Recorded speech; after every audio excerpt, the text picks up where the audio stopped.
Dans le cadre de l'émission Analyse spectrale de l'Occident, journée consacrée à la Grèce, la radiodiffusion télévision française vous invite à écouter Jean Marchas, sociétaire de la Comédie Française, et François Perrier dans Antigone de Jean Anouilh. Participent également à cette émission Germaine Kerjean, Michel Piccoli et Pierre Vanek, ainsi que Marcel Pérez, Guy Pierrot, Françoise Spira et le petit Michel Sauzin, avec Anne Pérez et Jean-Louis Trintignant. Réalisation Alain Trutat.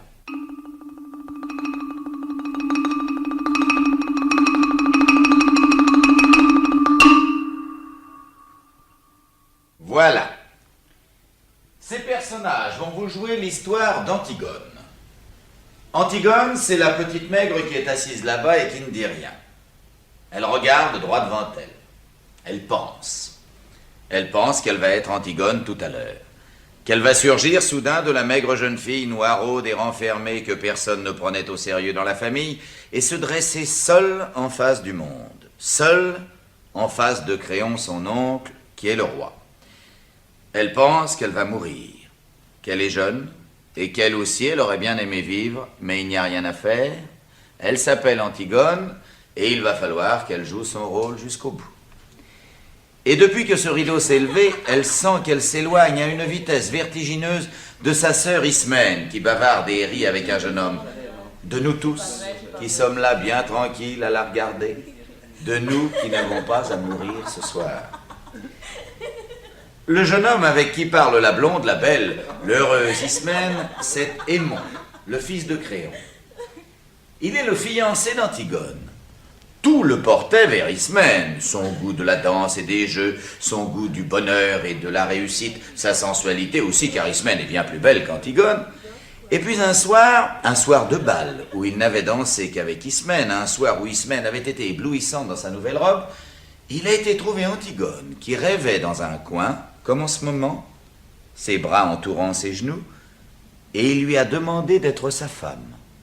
Personne n'a jamais compris pourquoi. Antigone a levé sans étonnement ses yeux graves sur lui et lui a dit oui avec un petit sourire triste.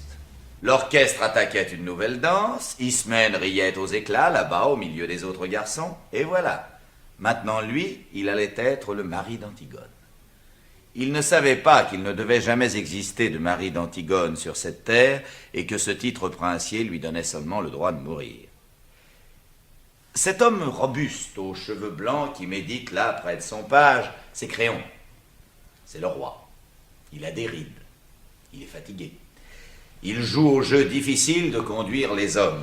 Avant, du temps d'Édipe, quand il n'était que le premier personnage de la cour, il aimait la musique, les belles reliures, les longues flâneries chez les petits antiquaires de Thèbes, mais Édipe et ses fils sont morts, il a laissé ses livres, ses objets, il a retroussé ses manches, et il a pris leur place. Quelquefois, le soir, il est fatigué et il se demande s'il n'est pas vain de conduire les hommes, si cela n'est pas un office sordide qu'on doit laisser à d'autres plus frustres. Et puis, au matin, des problèmes précis se posent qu'il faut résoudre, et il se lève, tranquille, comme un ouvrier au seuil de sa journée.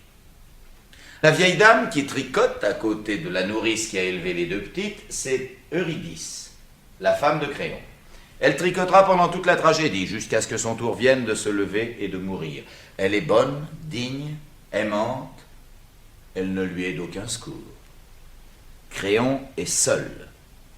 Seul avec son petit page qui est trop petit et qui ne peut rien non plus pour lui. Ce garçon pâle, là-bas au fond, qui rêve adossé au mur, solitaire, c'est le messager. C'est lui qui viendra annoncer la mort d'Aimon tout à l'heure. C'est pour cela qu'il n'a pas envie de bavarder ni de se mêler aux autres. Il sait déjà. Enfin, les trois hommes rougeaux qui jouent aux cartes, leur chapeau sur la nuque, ce sont les gardes. Ce ne sont pas de mauvais bourgs, ils ont des femmes et des enfants et des petits ennuis comme tout le monde, mais ils vous empoigneront les accusés le plus tranquillement du monde tout à l'heure. Ils sentent l'ail, le cuir et le vin rouge. Et ils sont dépourvus de toute imagination. Ce sont les auxiliaires, toujours innocents et toujours satisfaits d'eux-mêmes, de la justice. Pour le moment, jusqu'à ce qu'un nouveau chef de Thèbes, dûment mandaté, leur ordonne de l'arrêter à son tour, Ce sont les auxiliaires de la justice de Créon. Et maintenant que vous les connaissez tous, ils vont pouvoir vous jouer leur histoire. Elle commence au moment où les deux fils d'Édipe, Éthéocle et Polynice, qui devaient régner sur Thèbes 1 an chacun à tour de rôle, se sont battus et entretués sous les murs de la ville. Éthéocle l'aîné, au terme de la première année de pouvoir, ayant refusé de céder la place à son frère. 7 grands princes étrangers que Polynice avait gagnés à sa cause ont été défaits devant les 7 portes de Thèbes. Maintenant, la ville est sauvée. Les 2 frères ennemis sont morts et Créon le roi a ordonné qu'à Éthéocle le bon frère, il serait fait d'imposantes funérailles, mais que Polynice, le vaurien, le révolté, le voyou, serait laissé sans pleurs et sans sépulture, la proie des corbeaux et des chacals. Quiconque osera lui rendre les devoirs funèbres sera impitoyablement puni de mort.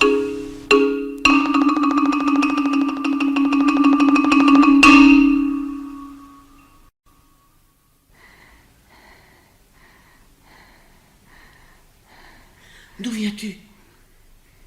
Me promener, nourrice. C'était beau, tout était gris. Maintenant, tu ne peux pas savoir, tout est déjà rose, jaune, vert. C'est devenu une carte postale. Il faut te lever plus tôt, nourrice, si tu veux voir un monde sans couleur. Je me lève quand il fait encore noir. Je vais à ta chambre pour voir si tu ne t'es pas découverte en dormant. Et je ne te trouve plus dans ton lit. Le jardin dormait encore. Je l'ai surpris, nourrice. Je l'ai vu sans qu'il s'en doute. C'est beau, un jardin qui ne pense pas encore aux hommes. Tu es sortie. J'ai été à la porte du fond, tu l'avais laissé entrebâillée. Dans les champs, c'était tout mouillé. Et cela attendait. Tout attendait. Je faisais un bruit énorme toute seule sur la route. Et j'étais gênée parce que je savais bien que ce n'était pas moi qu'on attendait. Alors j'ai enlevé mes sandales et je me suis glissée dans la campagne sans qu'elle s'en aperçoive. Il va falloir te laver les pieds avant de te remettre au lit. Je ne me recoucherai pas ce matin. À 4 heures. Il n'était pas 4 heures. Je me lève pour voir si elle n'était pas découverte. Je trouve son lit froid et personne dedans. Tu crois que si on se levait comme cela tous les matins, ce serait tous les matins aussi beau, nourrice, d'être la première fille dehors? La nuit. C'était la nuit. Et tu veux me faire croire que tu as été te promener? Menteuse. D'où viens-tu? C'est vrai, c'était encore la nuit. Et il n'y avait que moi dans toute la campagne à penser que c'était le matin. C'est merveilleux, nourrice. J'ai cru au jour la première aujourd'hui. Fais la folle, fais la folle. Je la connais, la chanson. J'ai été fille avant toi. Et pas commode non plus. Mais dure tête comme toi, non. D'où viens-tu? Mauvaise. Non, pas mauvaise. Tu avais un rendez-vous, hein? Dis non, peut-être. Oui. J'avais un rendez-vous. Tu as un amoureux? Oui, nourrice, oui. Le pauvre. J'ai un amoureux. Oh, c'est du joli. C'est du propre. Toi, la fille d'un roi. Donnez-vous du mal pour les élever. Elles sont toutes les mêmes. Tu n'étais pourtant pas comme les autres, toi. À t'actifer toujours devant la glace, à te mettre du rouge aux lèvres, à chercher à ce qu'on te remarque. Combien de fois je me suis dit, mon Dieu, cette petite, elle n'est pas assez coquette, toujours avec la même robe et mal peignée. Les garçons ne verront qu'I semaine, avec ses bouclettes et ses rubans, et ils me la laisseront sur les bras. Eh bien, tu vois, tu étais comme ta sœur, et pire encore, hypocrite. Qui est-ce? Un voyou, hein, peut-être? Un garçon que tu ne peux pas dire à ta famille, voilà, c'est lui que j'aime, je veux l'épouser. C'est ça, hein? C'est ça? Mais réponds donc, fanfaronne. Oui, nourrice. Et elle dit oui. Miséricorde. Je l'ai eue toute gamine. J'ai promis à sa pauvre mère que j'en ferais une honnête fille, et voilà. Mais ça ne va pas se passer comme ça, ma petite. Je ne suis que ta nourrice, et tu me traites comme une vieille bête. Bon, mais ton oncle Créon saura, je te le promets. Oui, nourrice. Mon oncle Créon saura. Laisse-moi maintenant. Mais tu verras ce qu'il dira quand il apprendra que tu te lèves la nuit. Et Aimon? Et ton fiancé? Car elle est fiancée. Elle est fiancée et à 4 heures du matin, elle quitte son lit pour aller courir avec un autre. Mais ça vous répond qu'on la laisse. Ça voudrait qu'on ne dise rien. Tu sais ce que je devrais faire? Te battre, comme lorsque tu étais petite. Nounou, tu ne devrais pas trop crier. Tu ne devrais pas être trop méchante ce matin. Pas crier. Je ne dois pas crier par-dessus le marché. Moi qui avais promis à ta mère... Qu'est-ce qu'elle me dirait, ta mère, si elle était là? Vieille bête. Oui, vieille bête, qui n'a pas su me la garder pure, ma petite. Je ne pourrais que baisser la tête et répondre: Madame Jocaste, c'est vrai. Non, nourrice. Ne pleure plus. Tu pourras regarder maman bien en face quand tu iras la retrouver. Et elle te dira: bonjour, nounou. Merci pour la petite Antigone. Tu as bien pris soin d'elle. Elle sait pourquoi je suis sortie ce matin. Tu n'as pas d'amoureux? Non, nounou. Tu te moques de moi alors? Oh, tu vois, je suis trop vieille. Tu étais ma préférée, malgré ton sale caractère. Ta sœur était plus douce, mais je croyais que c'était toi qui m'aimais. Si tu m'aimais, tu m'aurais dit la vérité. Pourquoi ton lit était-il froid quand je suis venue te border? Ne pleure plus, s'il te plaît, nounou. Allons, ma vieille bonne pomme rouge. Tu sais quand je te frottais pour que tu brilles. Ma vieille pomme toute ridée. On ne laisse pas couler tes larmes dans toutes les petites rigoles. Pour des bêtises comme cela. Pour rien. Je suis pure. Je n'ai pas d'autre amoureux qu'Aimon, mon fiancé, je te le jure. Je peux même te jurer, si tu veux, que je n'aurai jamais d'autre amoureux. Garde tes larmes. Garde tes larmes. Tu en auras peut-être besoin encore, nounou. Quand tu pleures comme cela, je redeviens petite. Et il ne faut pas que je sois petite ce matin. Tu es déjà levée? Je viens de ta chambre. Oui, je suis déjà levée. Toutes les deux, alors. Toutes les deux, vous allez devenir folles et vous lever avant les servantes. Vous croyez que c'est bon d'être debout le matin à jeun? Que c'est convenable pour des princesses? Vous n'êtes seulement pas couverte. Vous allez voir que vous allez encore me prendre mal. Laisse-nous, nourrice. Il ne fait pas froid, je t'assure. C'est déjà l'été. Va nous faire du café. Je voudrais bien un peu de café, s'il te plaît, nounou. Cela me ferait du bien. Ma colombe. Oh, la tête lui tourne d'être sans rien et je suis là, comme une idiote, au lieu de lui donner quelque chose de chaud. Tu es malade? Ce n'est rien, un peu de fatigue. C'est parce que je me suis levée tôt. Moi non plus, je n'ai pas dormi. Il faut que tu dormes, Ismène. Tu serais moins belle demain. Ne te moque pas. Je ne me moque pas. Cela me rassure ce matin que tu sois belle. Quand j'étais petite, j'étais si malheureuse, tu te souviens. Je te barbouillais de terre, je te mettais des vers dans le cou. Une fois, je t'ai attachée à un arbre et je t'ai coupé tes cheveux. Tes beaux cheveux. Comme cela doit être facile de ne pas penser de bêtises. Avec toutes ces belles mèches, lisses et bien ordonnées autour de la tête. Pourquoi parles-tu d'autre chose? Je ne parle pas d'autre chose. Tu sais, j'ai bien pensé, Antigone. Oui, J'ai bien pensé toute la nuit. Tu es folle. oui. Nous ne pouvons pas. Pourquoi? Il nous ferait mourir. Bien sûr, à chacun son rôle. Lui, il doit nous faire mourir et nous devons aller enterrer notre frère. C'est comme cela que ça a été distribué. Qu'est-ce que tu veux que nous y fassions? Je ne veux pas mourir. Moi aussi, j'aurais bien voulu ne pas mourir. Écoute, j'ai bien réfléchi toute la nuit. Je suis l'aînée et je réfléchis plus que toi. Toi, c'est ce qui te passe par la tête tout de suite. Et tant pis si c'est une bêtise. Moi, je suis plus pondérée. Je réfléchis. Il y a des fois où il ne faut pas trop réfléchir. Si, Antigone. D'abord, c'est horrible, bien sûr. Et j'ai pitié, moi aussi, de mon frère. Mais je comprends un peu notre oncle. Moi, je ne veux pas comprendre un peu. Il est le roi, il faut qu'il donne l'exemple. Moi, je ne suis pas le roi. Il ne faut pas que je donne l'exemple, moi. Ce qui lui passe par la tête, la petite Antigone. La sale bête, l'entêtée, la mauvaise. Et puis on la met dans un coin ou dans un trou et c'est bien fait pour elle. Elle n'avait qu'à ne pas désobéir. Allez, allez, tes sourcils joints, ton regard droit devant toi et te voilà lancé sans écouter personne. Écoute-moi, j'ai raison plus souvent que toi. Je ne veux pas avoir raison. Mais essaie de comprendre au moins. Comprendre. Vous n'avez que ce mot-là dans la bouche tous depuis que je suis toute petite. Il fallait comprendre qu'on ne peut pas toucher à l'eau.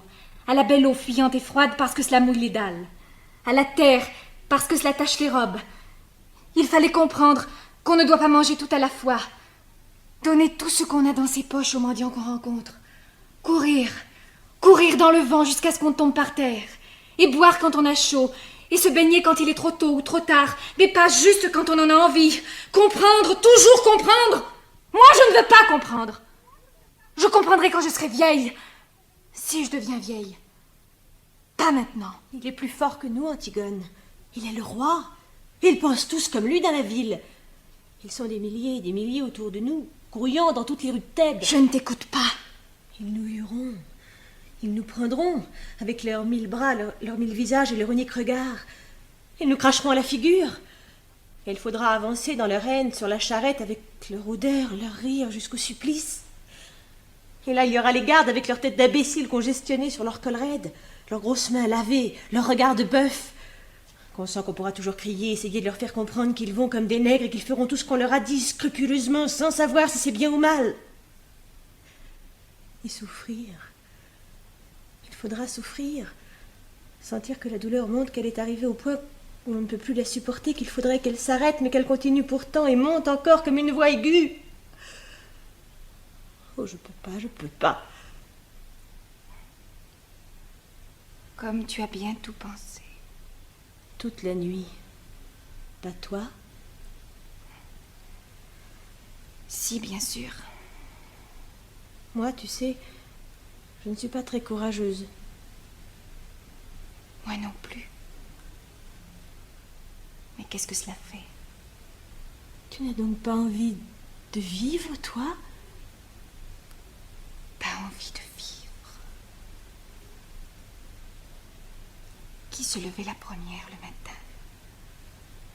Rien que pour sentir l'air froid sur sa peau nue. Qui se couchait la dernière seulement quand elle n'en pouvait plus de fatigue, pour vivre encore un peu de la nuit. Qui pleurait déjà toute petite, en pensant qu'il y avait tant de petites bêtes, tant de brins d'herbe dans le pré, et qu'on ne pouvait pas tous les prendre. Ma petite sœur. Ah non, laisse-moi, ne me caresse pas. Ne nous mettons pas à pleurnicher ensemble maintenant. Tu as bien réfléchi, tu dis. Tu penses que toute la ville hurlante contre toi, tu penses que la douleur et la peur de mourir, c'est assez. Oui. Sers-toi de ces prétextes. Oh, Antigone, je t'en supplie. C'est bon pour les hommes de croire aux idées et de mourir pour elles. Toi, tu es une fille. Une fille, oui. Et j'assais pleurer d'être une fille. Et ton bonheur est là devant toi. Tu n'as qu'à le prendre. Tu es fiancée, tu es jeune, tu es belle. Non, je ne suis pas belle. Pas belle comme nous, mais autrement. Tu sais bien que c'est sur toi que se retournent les petits voyous dans la rue. Et que c'est toi que les petites filles regardent passer soudain, muettes, sans pouvoir te quitter des yeux jusqu'à ce que tu aies tourné le coin. Des voyous, des petites filles. Et mon Antigone. Je parlerai tout à l'heure à Aimon.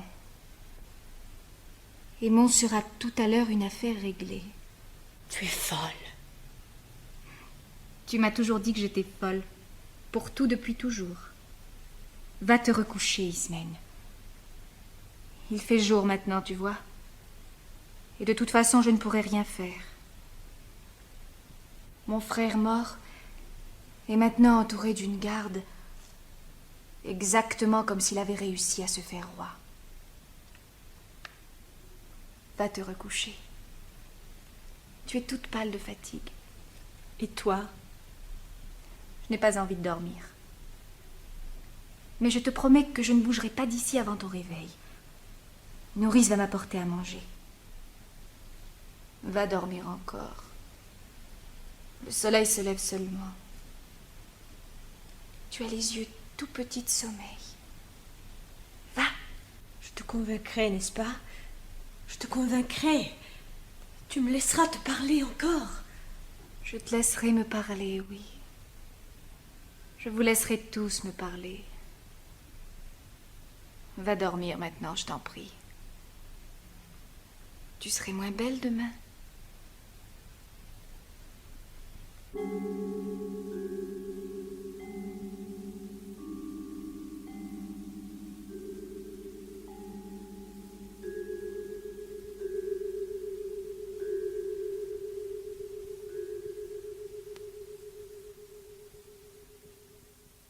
Pauvre Ismène.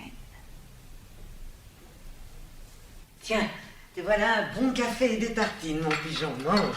Je n'ai pas très faim, Nourrice. Je te les ai grillés moi-même et beurrés comme tu les aimes. Tu es gentil, Nounou. Je vais seulement boire un peu. Où as-tu mal? Nulle part, Nounou. Mais fais-moi tout de même bien chaud comme lorsque j'étais malade. Nounou, plus forte que la fièvre. Nounou, plus forte que le cauchemar. Plus forte que l'ombre de l'armoire qui ricane et se transforme d'heure en heure sur le mur. Plus forte que les 1000 insectes du silence qui rongent quelque chose quelque part dans la nuit. Plus forte que la nuit elle-même, avec son ululement de folle qu'on n'entend pas. Nounou, plus forte que la mort. Donne-moi ta main, comme lorsque tu restais à côté de mon lit. Qu'est-ce que tu as, ma petite colombe? Rien, Nounou. Je suis seulement encore un peu petite pour tout cela. Mais il n'y a que toi qui dois le savoir. Trop petite pourquoi, ma mésange? Pour rien, Nounou. Et puis tu es là. Je tiens ta bonne main rugueuse qui sauve de tout, toujours, je le sais bien. Peut-être qu'elle va me sauver encore. Tu es si puissante, Nounou. Qu'est-ce que tu veux que je fasse pour toi, ma tourterelle? Rien, Nounou. Seulement ta main comme cela, sur ma joue. Voilà. Je n'ai plus peur. Ni du méchant ogre, ni du marchand de sable, ni de Taou Taou qui passe et emmène les enfants. Nounou, tu sais, douce ma chienne, Oui? tu vas me promettre que tu ne la gronderas plus jamais. Une bête qui salit tout avec ses pattes? Oh, ça ne devrait pas entrer dans les maisons. Même si elle salit tout. Promets, nourrice. Alors il faudra que je laisse tout abîmer, sans rien dire? Oui, Nounou. Oh, ce sera un peu fort. S'il te plaît, Nounou. Tu l'aimes bien douce avec sa bonne grosse tête. Et puis, au fond, tu aimes bien frotter aussi.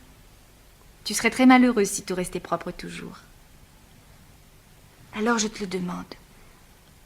Ne la gronde pas. Et si elle pisse sur mes tapis? Promets que tu ne la gronderas tout de même pas. Je t'en prie, dis. Je t'en prie, Nounou. Tu profites de ce que tu câlines. C'est bon, c'est bon. On essuiera sans rien dire. Tu me fais tourner en bourrique. Et puis, promets-moi aussi que tu lui parleras. Que tu lui parleras souvent. Oh, a-t-on vu ça? Parler aux bêtes. Et justement, pas comme à une bête. Comme à une vraie personne, comme tu m'entends faire. Ah, ça non. À mon âge, faire l'idiote. Mais pourquoi veux-tu que toute la maison lui parle comme toi, à cette bête?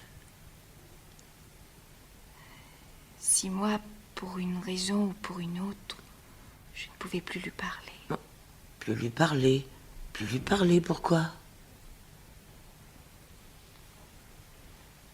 Et puis si elle était trop triste, si elle avait trop l'air d'attendre tout de même, le nez sous la porte comme lorsque je suis sortie, il vaudrait peut-être mieux la faire tuer, Nounou, sans qu'elle ait mal. La faire tuer, ma mignonne? Faire tuer ta chienne? Mais tu es folle ce matin. Non, non, non.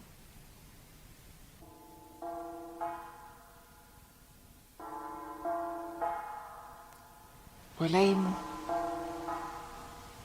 Laisse-nous, Nourrice. Oui. Et n'oublie pas ce que tu m'as juré. Oui, oui.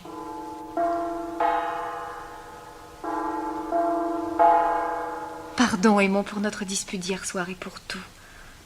C'est moi qui avais tort, je te prie de me pardonner. Tu sais bien que je t'avais pardonné. À peine avais-tu claqué la porte. Ton parfum était encore là et je t'avais déjà pardonné. À qui l'avais-tu volé, ce parfum? À Ismène Et le rouge à lèvres? La poudre, la belle robe? aussi. En quel honneur t'étais-tu faite si belle? Je te dirai. Oh, mon chéri, comme j'ai été bête. Tout un soir gaspillé. Un beau soir. Nous aurons d'autres soirs, Antigone. Peut-être pas. Et d'autres disputes aussi. C'est plein de disputes, un bonheur. Un bonheur. Oui. Écoute, Aimon. Oui? Ne ris pas ce matin, sois grave. Je suis grave. Et serre-moi plus fort que tu ne m'as jamais serré, que toute ta force s'imprime dans moi. Là, de toute ma force. C'est bon. Écoute, Aimon. Oui? Je voulais te dire ce matin, le petit garçon que nous aurions eu tous les deux, Oui. tu sais, je l'aurais bien défendu contre tout. Oui, Antigone. Oh, je l'aurais serré si fort qu'il n'aurait jamais eu peur, je te le jure. Ni du soir qui vient, ni de l'angoisse du plein soleil immobile, ni des ombres. Notre petit garçon, Aimon. Il aurait eu une maman toute petite et mal peignée, mais plus sûre que toutes les vraies mères du monde avec leur vraie poitrine et leur grand tablier. Tu le crois, n'est-ce pas, toi? Oui, mon amour. Et tu crois aussi, n'est-ce pas, que toi, tu aurais eu une vraie femme? J'ai une vraie femme. Oh, tu m'aimais, Aimon. Tu m'aimais, tu en es bien sûr ce soir-là. Quel soir? Tu es bien sûr qu'à ce bal où tu es venu me chercher dans mon coin, tu ne t'es pas trompée de jeune fille. Tu es sûr que tu n'as jamais regretté depuis, jamais pensé, même tout au fond de toi, même une fois, que tu aurais plutôt dû demander Ismène. Idiote. Tu m'aimes, n'est-ce pas? Tu m'aimes comme une femme. Tes bras qui me serrent ne mentent pas.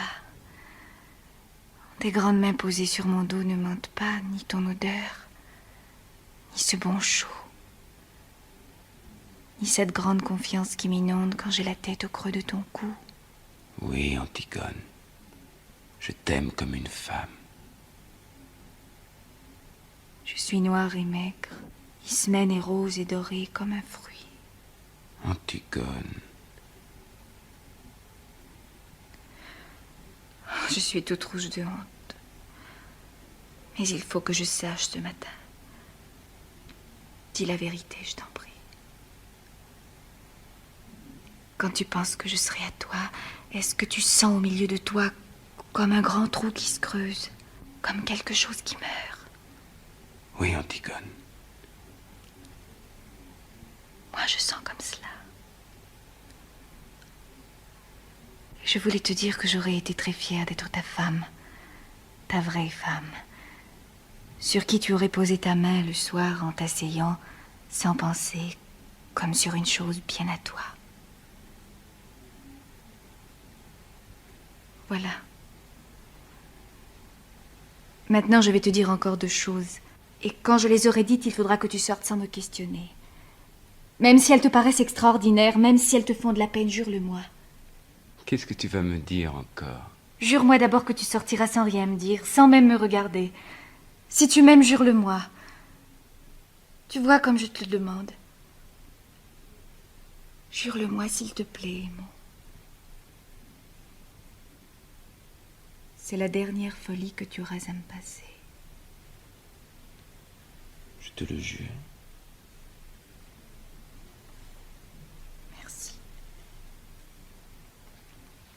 Alors voilà. Hier d'abord. Tu me demandais tout à l'heure pourquoi j'étais venue avec une robe d'Ismène, ce parfum et ce rouge à lèvres. J'étais bête. Je n'étais pas très sûre que tu me désires vraiment. Et j'avais fait tout cela pour être un peu plus comme les autres filles. Pour te donner envie de moi. C'était pour cela. Oui. Et tu as ri. Et nous nous sommes disputés et mon mauvais caractère a été le plus fort. Je me suis sauvée. Mais j'étais venue chez toi pour que tu me prennes hier soir. Pour que je sois ta femme avant. Oui. Tu m'as juré de ne pas me demander pourquoi. Tu m'as juré, Aimon. Je t'en supplie. D'ailleurs, je vais te dire. Je voulais être ta femme quand même parce que je t'aime comme cela, moi, très fort, et que je vais te faire de la peine, oh mon chéri, pardon. Que jamais je ne pourrai t'épouser. Aimon, tu me l'as juré. Sors tout de suite sans rien dire. Si tu parles, si tu fais un seul pas vers moi, je me jette par cette fenêtre. Je te le jure, Aimon. Je te le jure sur la tête du petit garçon que nous avons eu tous les deux en rêve. Du seul petit garçon que j'aurai jamais. Pars maintenant, pars vite. Tu sauras demain, tu sauras tout à l'heure. S'il te plaît, pars, Aimon. C'est tout ce que tu peux faire encore pour moi si tu m'aimes.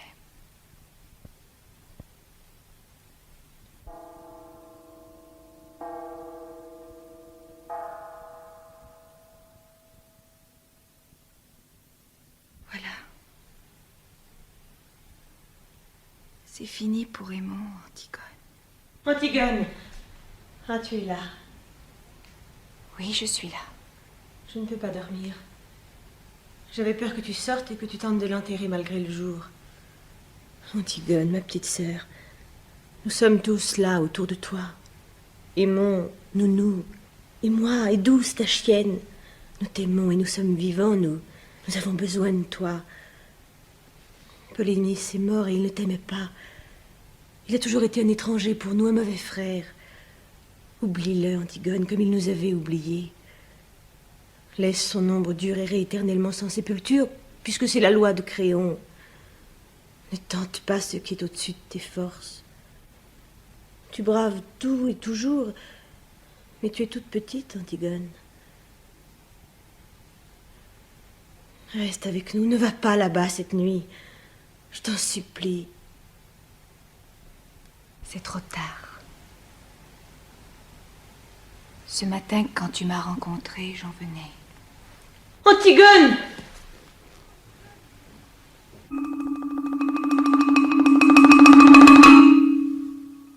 Un garde, dis-tu? Oui, monsieur. Un de ceux qui gardent le cadavre? Oui, monsieur. Fais-le entrer.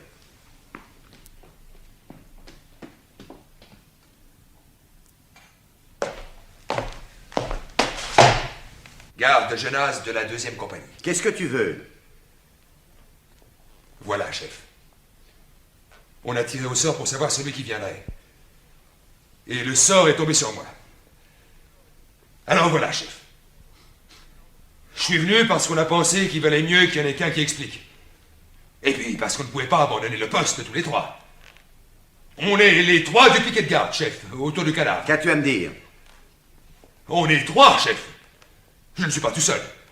Les autres, c'est Durand et le garde de première classe, Boudous. Et pourquoi n'est-ce pas le première classe qui est venu? N'est-ce pas, chef? Je l'ai dit tout de suite, moi, c'est le première classe qui doit y aller. Quand il n'y a pas de gradé, c'est le première classe qui est responsable.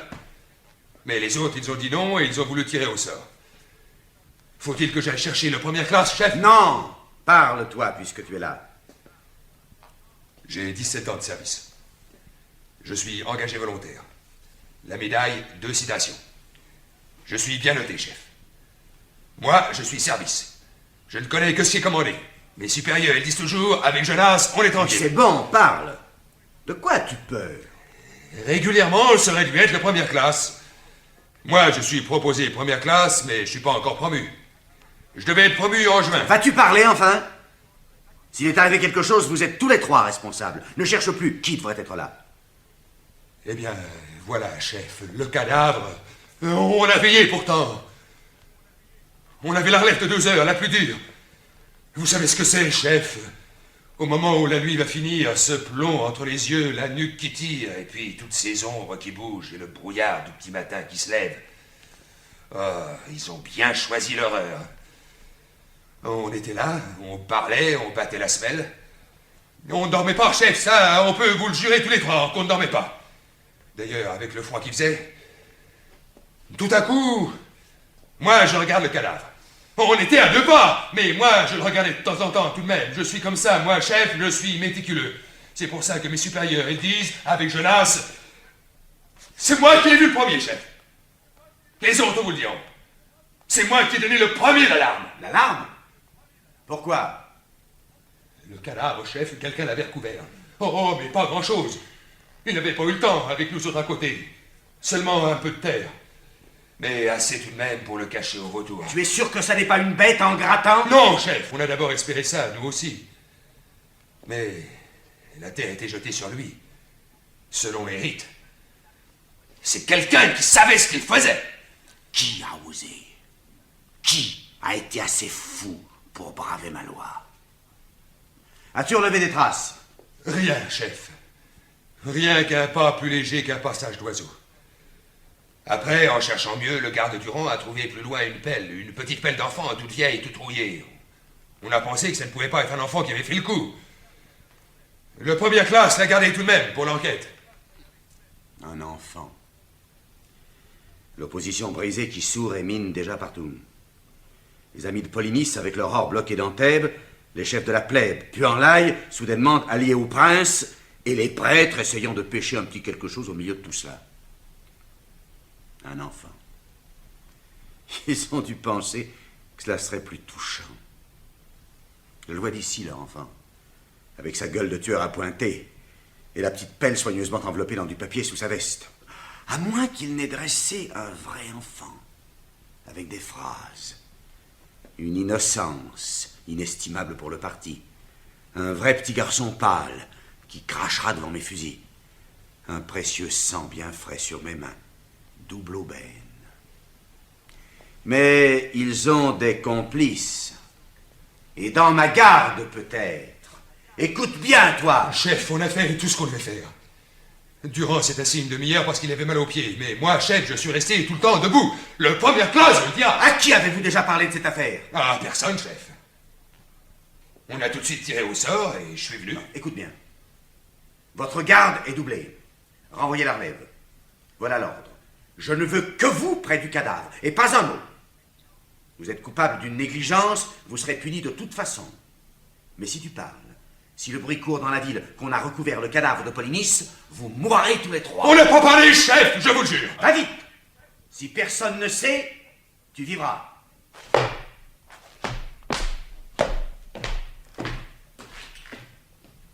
Un enfant. Viens, petit. Il faut que nous allions raconter tout cela maintenant.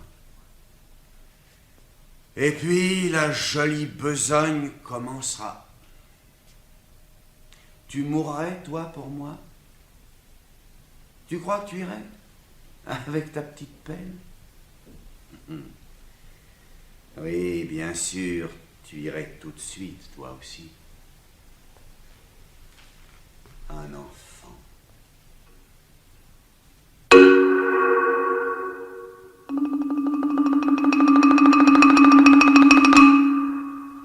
Et voilà.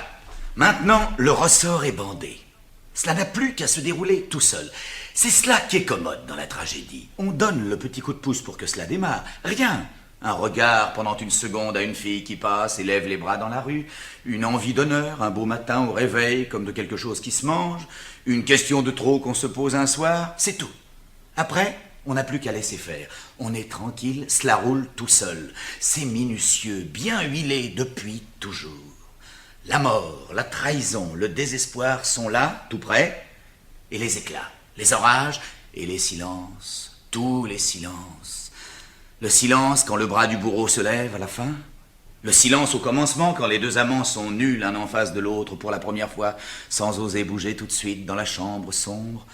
Le silence quand les cris de la foule éclatent autour du vainqueur. Et on dirait un film dont le son s'est enrayé, toutes ces bouches ouvertes dont il ne sort rien, toute cette clameur qui n'est qu'une image, et le vainqueur, déjà vaincu, seul, au milieu de son silence. C'est propre la tragédie, c'est reposant, c'est sûr. Dans le drame, avec ses traîtres, avec ses méchants acharnés, cette innocence persécutée, ces vengeurs, ces terre-neuves, ces lueurs d'espoir, cela devient épouvantable de mourir, comme un accident. On aurait peut-être pu se sauver, le bon jeune homme aurait peut-être pu arriver à temps avec les gendarmes. Dans la tragédie, on est tranquille. D'abord, on est entre soi. On est tous innocents, en somme. Ce n'est pas parce qu'il y en a un qui tue et l'autre qui est tué. C'est une question de distribution. Et puis surtout, c'est reposant, la tragédie, parce qu'on sait qu'il n'y a plus d'espoir. Le sale espoir. Qu'on est pris, qu'on est enfin pris comme un rat, avec tout le ciel sur son dos et qu'on n'a plus qu'à crier. Pas à gémir, non, pas à se plaindre, à gueuler à pleine voix ce qu'on avait à dire, qu'on n'avait jamais dit, et qu'on ne savait peut-être même pas encore. Et pour rien, pour se le dire à soi, pour l'apprendre soi. Dans le drame, on se débat parce qu'on espère en sortir. C'est ignoble, c'est utilitaire. Là, c'est gratuit. C'est pour les rois. Et il n'y a plus rien à tenter. Enfin. Alors voilà, cela commence. La petite Antigone est prise. La petite Antigone va pouvoir être elle-même pour la première fois.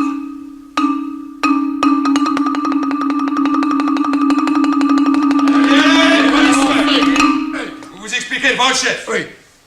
Moi, je connais que la consigne. Ce que vous aviez à faire là, je veux pas le savoir.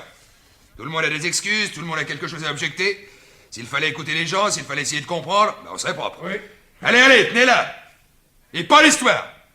Moi, ce qu'elle a à dire, je veux pas le savoir. Dis-leur de me lâcher avec leurs sales mains. Ils me font mal. Alors, sale main, vous pourriez être poli, mademoiselle. Oui. Moi, je suis poli. Dis-leur de me lâcher. Je suis la fille d'Édipe, je suis Antigone. Je ne me sauverai pas. La fille d'Édipe, oui. Ah, les putains qu'on ramasse à la garde de nuit, elles disent aussi de se méfier. Qu'elles sont la bonne amie du préfet de police. Je veux bien mourir, mais pas qu'ils me touchent.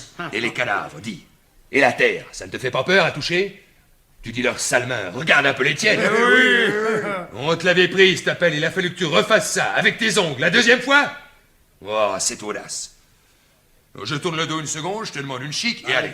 Le temps de me la caler dans la joue, le temps de dire merci, elle était là. À gratter comme une petite hyène. Et en plein jour. Est-ce qu'elle se débattait, cette garce, quand j'ai voulu la prendre? C'est qu'elle voulait me sauter aux yeux, elle criait qu'il fallait qu'elle finisse. C'est une folle, oui. J'en ai arrêté une autre de folle l'autre jour. Elle montrait son cul aux gens. Dis, Goudous, Oui. qu'est-ce qu'on va se payer comme gueuleton tous les trois pour fêter ça? J'ai la tordue. Il est bon, son rouge. Oh, on a quartier libre dimanche. Si on emmenait les femmes... Oh non! Entre nous, qu'on rigole! Quoi? Avec les femmes, il y a toujours des histoires, et puis les moutards qui veulent pisser. Ah, dis, Goudous, Oui. tout à l'heure, on ne croyait pas qu'on aurait envie de rigoler comme ça. Ils vont peut-être nous donner une récompense. Ah, ça se peut, si c'est important. Flanchard de la 3e. Quand il a mis la main sur l'incendiaire le mois dernier, il a eu le mois double. Dis donc, si on a le mois double, je propose, au lieu d'aller chez la tortue, on va au palais arabe. Pour boire, t'es pas fou, il te vend la bouteille le double au palais. Pour monter, d'accord. Ah oui, oui. Écoutez-moi, je vais vous dire. Oui. On va d'abord chez la tordue. Oui. Ouais.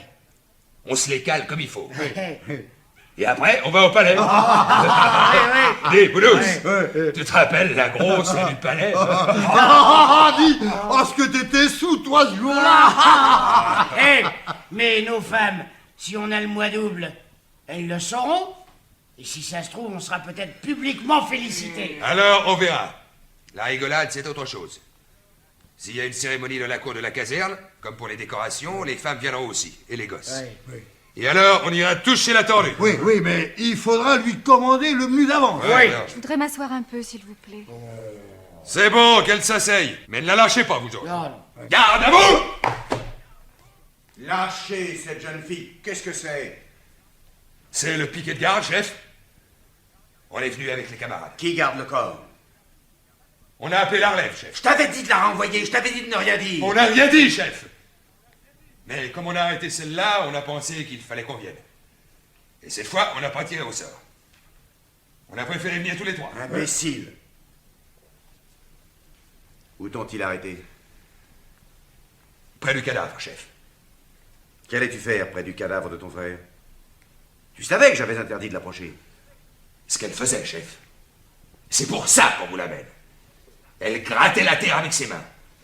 Elle était en train de le recouvrir encore une fois. Sais-tu bien ce que tu es en train de dire, toi? Chef, vous pouvez demander aux autres. Oui. On avait dégagé le corps à mon retour. Mais avec le soleil qui chauffait, comme il commençait à sentir, on s'était mis sur une petite hauteur. Pas loin, pour être dans le vent. On se disait qu'en plein jour, on ne risquait rien. Je vais au camarade lui demander une chic. Le temps que je me la cale à la joue, chef. Le temps que je me dise merci. Je me retourne, elle était là à gratter avec ses mains. En plein jour. Elle devient même penser qu'on ne pouvait pas ne pas la voir. Et quand elle a vu que je lui courais dessus, vous croyez qu'elle s'est arrêtée, qu'elle a essayé de se sauver, peut-être? Non, elle a continué de toutes ses forces, aussi vite qu'elle pouvait, comme si elle ne voyait pas arriver. C'est vrai? Oui, c'est vrai. Et cette nuit, la première fois, c'était toi aussi? Oui, c'était moi. Avec une petite pelle de fer qui nous servait à faire des châteaux de sable sur la plage pendant les vacances. C'était justement la pelle de Polynice. Il avait gravé son nom au couteau sur le manche. C'est pour cela que je l'ai laissé près de lui. Mais ils l'ont prise, alors la seconde fois, j'ai dû recommencer avec mes mains. On aurait dit une petite bête qui grattait. Même qu'au premier coup d'œil, avec l'air chaud qui tremblait, le camarade dit « Mais non, c'est une bête !»« Penses-tu » je lui dis. « C'est trop fin pour une bête, c'est une fille. » C'est bien. On vous demandera peut-être un rapport tout à l'heure. Pour le moment, laissez-moi seul avec elle. Conduis ces hommes à côté, petit, et qu'ils restent au secret jusqu'à ce que je revienne les voir. Faut-il lui remettre les menottes, chef? Non.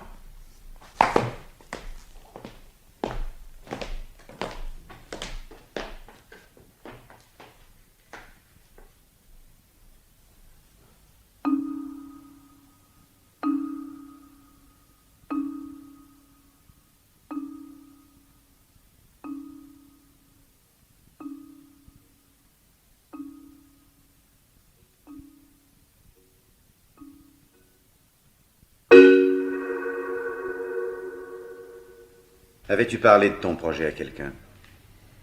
Non, As-tu rencontré quelqu'un sur ta route? non, personne. Tu en es bien sûr? Oui, Alors écoute. Tu vas rentrer chez toi, te coucher, dire que tu es malade, que tu n'es pas sorti depuis hier. Ta nourrice dira comme toi. Je ferai disparaître ces 3 hommes. pourquoi? Puisque vous savez bien que je recommencerai. Pourquoi as-tu tenté d'enterrer ton frère? Je le devais. Je l'avais interdit. Je le devais tout de même. Ce qu'on n'enterre pas erre éternellement sans jamais trouver de repos. Si mon frère vivant était rentré harassé d'une longue chasse, je lui aurais enlevé ses chaussures, je lui aurais fait à manger, je lui aurais préparé son lit. Polynice, aujourd'hui, a achevé sa chasse.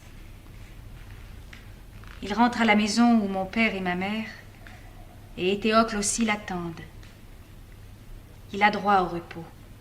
C'était un révolté et un traître, tu le savais. C'était mon frère. Tu avais entendu proclamer l'édit au carrefour, tu avais lu l'affiche sur tous les murs de la ville. Oui, Tu savais le sort qui était promis à celui quel qu'il soit qui oserait lui rendre les honneurs funèbres. oui, je le savais. Tu as peut-être cru que d'être la fille d'Édipe, la fille de l'orgueil d'Édipe, c'était assez pour être au-dessus de la loi. Non, je n'ai pas cru cela. La loi est d'abord faite pour toi, Antigone. La loi est d'abord faite pour les filles des rois.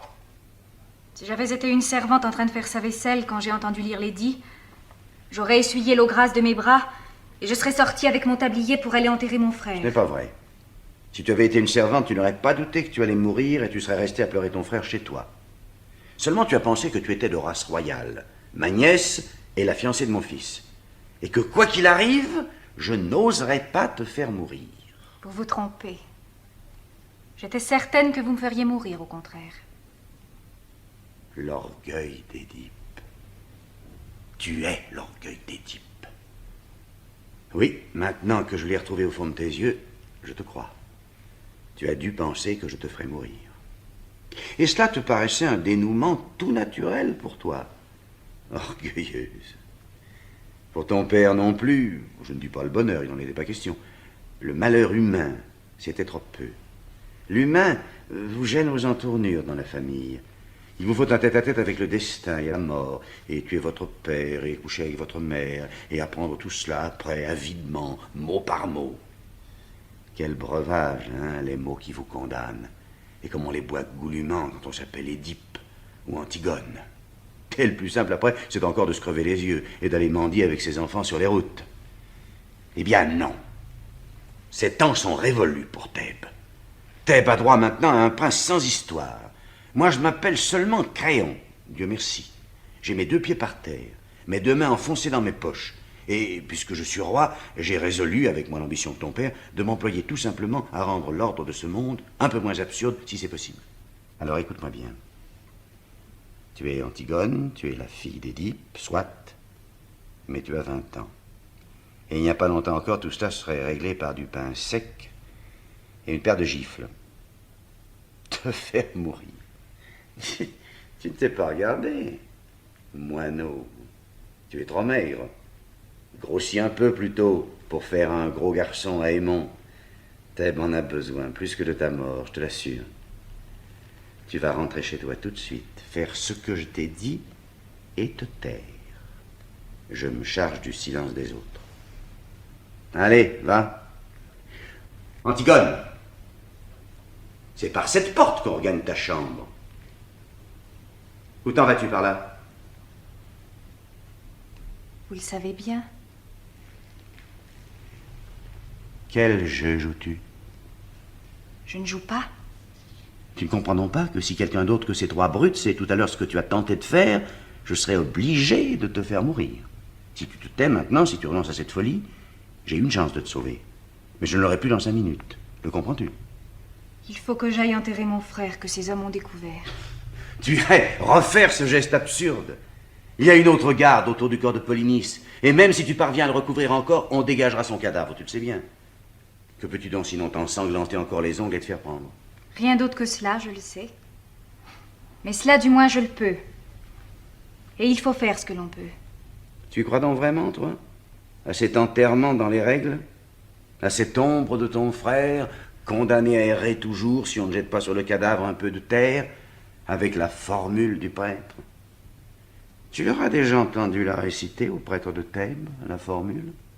Tu as vu ces pauvres têtes d'employés fatigués, et courtant les gestes, avalant les mots, bâclant ce mort, pour en prendre un autre avant le repas de midi. Oui, je les ai vus. Est-ce que tu n'as jamais pensé, alors, que si c'était un être que tu aimais vraiment, qui était là, couché dans cette boîte, tu te mettrais à hurler tout d'un coup, à leur crier de se taire, de s'en aller? Si, je l'ai pensé. Et tu risques la mort maintenant, parce que j'ai refusé à ton frère ce passeport dérisoire? Ce bredouillage en série sur sa dépouille? Cette pantomime dont tu aurais été la première à avoir honte et mal si on l'avait joué? Mais c'est absurde. Oui, c'est absurde. Pourquoi fais-tu ce geste alors? Pour les autres, pour ceux qui y croient, pour les dresser contre moi? Non. Ni pour les autres, ni pour ton frère. Pour qui alors? Pour personne. Pour moi. Tu as donc bien envie de mourir. Tu as déjà l'air d'un petit gibier pris. Ne vous attendrissez pas sur moi. Faites comme moi, faites ce que vous avez à faire. Mais si vous êtes un être humain, faites-le vite, voilà tout ce que je vous demande. Je n'aurai pas du courage éternellement, c'est vrai. Je veux te sauver, Antigone. Vous êtes le roi, vous pouvez tout. Mais cela, vous ne le pouvez pas. Tu crois? Ni me sauver, ni me contraindre. Orgueilleuse, petite Édipe. Vous pouvez seulement me faire mourir. Et si je te fais torturer? Pourquoi? Pour que je pleure, que je demande grâce? Pour que je jure tout ce qu'on voudra et que je recommence après quand je n'aurai plus mal? Écoute-moi bien. J'ai le mauvais rôle, c'est entendu, et tu as le bon, et tu le sens. Mais n'en profite tout de même pas trop, petite peste. Chez moi, vous me faites mal au bras avec votre main. Non, moi je suis le plus fort. Comme cela, j'en profite aussi. Aïe! C'est peut-être ce que je devrais faire, après tout. Tout simplement, te tordre le poignet, hein? Te tirer les cheveux, comme on fait aux filles dans les jeux. Vous serrez trop maintenant. Cela ne me fait même plus mal, je n'ai plus de bras. Dieu sait pourtant si j'ai autre chose à faire aujourd'hui. Mais je vais tout de même perdre le temps qu'il faudra et te sauver. Petite peste.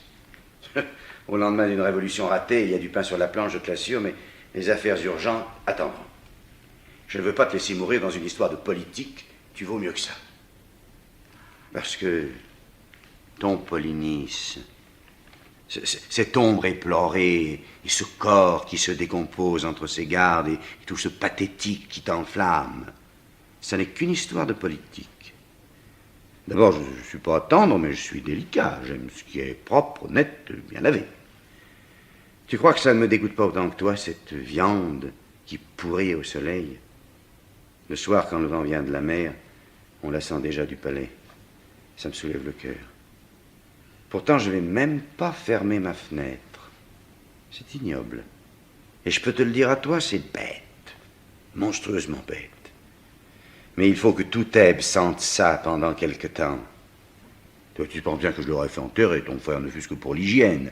Mais pour que les brutes que je gouverne comprennent, il faut que cela pue le cadavre de Polynice dans toute la ville pendant un mois. Vous êtes odieux! Oui, mon petit, c'est le métier qu'il veut. Ce qu'on peut discuter, c'est s'il faut le faire ou ne pas le faire. Mais si on le fait, il faut le faire comme cela. Pourquoi le faites-vous? Un matin, je me suis réveillé roi de Thèbes. Et Dieu sait si j'aimais autre chose dans la vie que d'être puissant. Il fallait dire non, alors. Je le pouvais. Seulement, je me suis senti tout d'un coup comme un ouvrier qui refusait un ouvrage. Ça ne m'a pas paru honnête. J'ai dit oui. Eh bien, tant pis pour vous.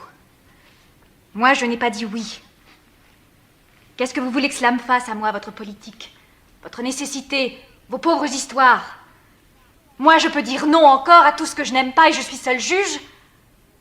Et vous, avec votre couronne, avec vos gardes, avec votre attirail, vous pouvez seulement me faire mourir parce que vous avez dit oui. Écoute-moi. Si je veux, moi, je peux ne pas vous écouter. Vous avez dit oui, je n'ai plus rien à apprendre de vous. Pas vous. Vous êtes là à boire mes paroles. Et si vous n'appelez pas vos gardes, c'est pour m'écouter jusqu'au bout. Tu m'amuses. Non, je vous fais peur. C'est pour cela que vous essayez de me sauver. Ce serait tout de même plus commode de garder une petite Antigone vivante et muette dans ce palais. Vous êtes trop sensible pour faire un bon tyran, voilà tout. Mais vous allez tout de même me faire mourir tout à l'heure, vous le savez. C'est pour cela que vous avez peur. C'est laid, un homme qui a peur. Eh bien oui. J'ai peur d'être obligé de te faire tuer si tu t'obstines. Et je ne le voudrais pas. Moi, je ne suis pas obligée de faire ce que je ne voudrais pas. Vous n'auriez pas voulu non plus peut-être refuser une tombe à mon frère? Dites-le donc que vous n'auriez pas voulu. Je te l'ai dit. Et vous l'avez fait tout de même. Et maintenant, vous allez me faire tuer sans le vouloir. Et c'est cela, être roi. Oui, c'est cela. Pauvre Créon. Avec mes ongles cassés et pleins de terre. Et les bleus que tes gardes m'ont fait au bras. Avec ma peur qui me tord le ventre. Moi, je suis reine. Mais alors, aie pitié de moi. Vis. Le cadavre de ton frère qui pourrit sous mes fenêtres, c'est assez payé pour que l'ordre règne dans Thèbes. Mon fils t'aime, ne m'oblige pas à payer avec toi encore. J'ai assez payé. Non, vous avez dit oui, vous ne vous arrêterez jamais de payer maintenant. Mais bon Dieu, essaie de comprendre une minute, toi aussi, petite idiote. J'ai bien essayé de te comprendre, moi. Ah, il faut pourtant qu'il y en ait qui disent oui. Il faut pourtant qu'il y en ait qui mènent la barque. Ça prend l'eau de toutes parts, c'est plein de crimes, de bêtises, de misère. Et le gouvernail est là qui ballotte. L'équipage ne veut plus rien faire. Il ne pense qu'à piller la cale. Et les officiers sont déjà en train de se construire un petit radeau confortable, rien que pour eux, avec toute la provision d'eau douce, pour tirer au moins leurs eaux de là. Et le mât craque, et le vent siffle, et les voiles vont se déchirer. Et toutes ces brutes vont crever tout ensemble. Parce qu'elles ne pensent qu'à leur peau, à leur précieuse peau, et à leurs petites affaires. Crois-tu alors qu'on a le temps de faire le raffiné? De savoir s'il faut dire oui ou non? De se demander s'il ne faudra pas payer trop cher un jour, et si on pourra encore être un homme après? On prend le bout de bois, on redresse devant la montagne d'eau, on gueule un ordre, et on tire dans le tas sur le premier qui s'avance. Dans le tas, ça n'a pas de nom. C'est comme la vague qui vient de s'abattre sur le pont devant vous. Le vent qui vous gifle et la chose qui tombe dans le groupe n'a pas de nom. C'était peut-être celui qui t'avait donné du feu en souriant la veille. Mais il n'a plus de nom. Et toi non plus, tu n'as plus de nom, cramponné à la barre.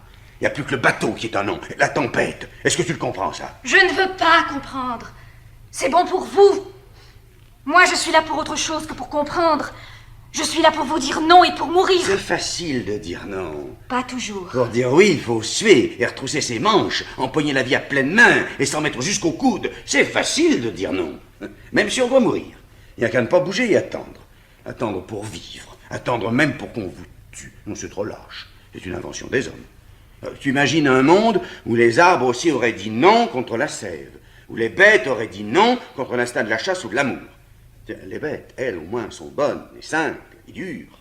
Elles vont, se poussant les unes après les autres, courageusement sur le même chemin. Et si elles tombent, les autres passent. Et il peut s'en perdre autant que l'on veut. Il en restera toujours une de chaque espèce, prête à refaire des petits et à reprendre le même chemin, avec le même courage, toutes pareilles à celles qui sont passées avant. Quel rêve, hein? Pour un roi. Des bêtes. Ce serait si simple. Tu me méprises, n'est-ce pas? C'est drôle. Je l'ai souvent imaginé, ce dialogue, avec un petit jeune homme pâle qui aurait essayé de me tuer et dont je ne pourrais rien tirer après que du mépris. Mais je ne pensais pas que ce serait avec toi. Et pour quelque chose d'aussi bête. Ah, écoute-moi tout de même pour la dernière fois. Mon rôle n'est pas bon, mais c'est mon rôle. Et je vais te faire tuer. Seulement avant, je veux que toi aussi, tu sois bien sûr du tien. Tu sais pourquoi tu vas mourir, Antigone? Tu sais au bas de quelle histoire sordide tu vas signer pour toujours ton petit nom sanglant? Quelle histoire? Celle de Théocle et de Polynice, celle de tes frères. Non, non, tu crois la savoir. Tu ne la sais pas. Personne ne la sait dans Thèbes que moi. Mais il me semble que toi, ce matin, tu as aussi le droit de l'apprendre. Oh, c'est pas bien beau, tu vas voir. Que te rappelles-tu de tes frères, d'abord? Les deux compagnons de jeu qui te méprisaient, sans doute, qui te cassaient tes poupées, se chuchotant éternellement des mystères à l'oreille l'un de l'autre pour te faire enrager. C'était des grands? Après, tu as dû les admirer, avec leur première cigarette, leur premier pantalon long. Et puis, ils ont commencé à sortir le soir, à sentir l'homme, et ils ne t'ont plus regardé du tout. J'étais une fille. Tu voyais bien ta mère pleurer, ton père se mettre en colère, tu entendais claquer les portes à leur retour, et leur ricanement dans les couloirs. Et ils passaient devant toi, goguenards et veules, sentant le vin. Une fois, je m'étais cachée derrière une porte. C'était le matin, nous venions de nous lever. Et eux, ils rentraient. Polynice m'a vu. Il était tout pâle, les yeux brillants, et si beau dans son vêtement du soir. Il m'a dit « Tiens, tu es là, toi ?» Et il m'a donné une grande fleur de papier qu'il avait rapportée de sa nuit. Et tu l'as conservée, n'est-ce pas, cette fleur? Et hier, avant de t'en aller, tu as ouvert ton tiroir et tu l'as regardée longtemps pour te donner du courage. Qui vous a dit cela? Pauvre Antigone, avec ta fleur de cotillon.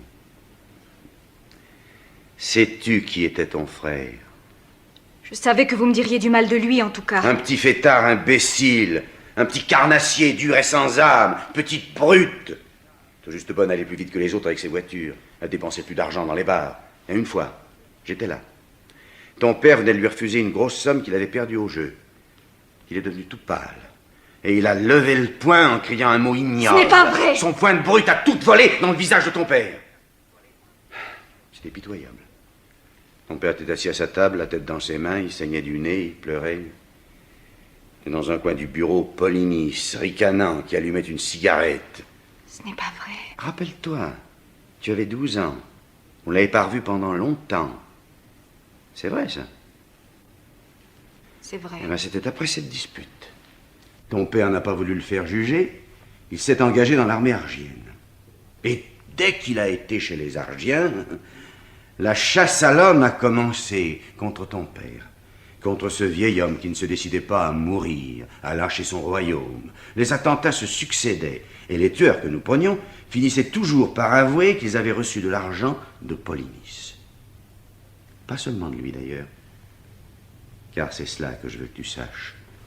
Les coulisses de ce drame où tu brûles de jouer un rôle. La cuisine. J'ai fait faire hier des funérailles grandioses à Éthéocle. Éthéocle est un héros et un saint pour Thèbes maintenant. Vous pouvez tout de même pas m'offrir le luxe d'une crapule dans les deux camps. Mais je vais te dire quelque chose à toi. Quelque chose que je sais seul. Quelque chose d'effroyable. Éthéocle, ce prix de vertu, ne valait pas plus cher que Polynice. Le bon fils avait essayé lui aussi de faire assassiner son père. Le prince loyal avait décidé lui aussi de vendre Thèbes aux plus offrants. Oui, crois-tu que c'est drôle? Cette trahison pour laquelle le corps de Polynice est en train de pourrir au soleil, j'ai la preuve maintenant qu'Éthéocle, qui dort dans son tombeau de marbre, se préparait lui aussi à la commettre. C'est un hasard si Polynice a réussi son coup avant lui. Nous avions affaire à deux larrons en foire qui se trompaient l'un l'autre en nous trompant et qui se sont égorgés, comme de petits voyous qu'ils étaient, pour un règlement de compte. Seulement, il s'est trouvé que j'ai eu besoin de faire un héros de l'un d'eux. Alors j'ai fait rechercher leurs cadavres au milieu des autres. On les a retrouvés, embrassés, pour la première fois de leur vie sans doute. Ils s'étaient embrochés mutuellement et puis la charge de la cavalerie argienne leur avait passé dessus. Ils étaient en bouillie, Antigone. Méconnaissables. J'ai fait ramasser un des corps, le moins abîmé des deux pour mes funérailles nationales, et j'ai donné l'ordre de laisser pourrir l'autre où il était. Je ne sais même pas lequel. Et je t'assure que ça m'est égal.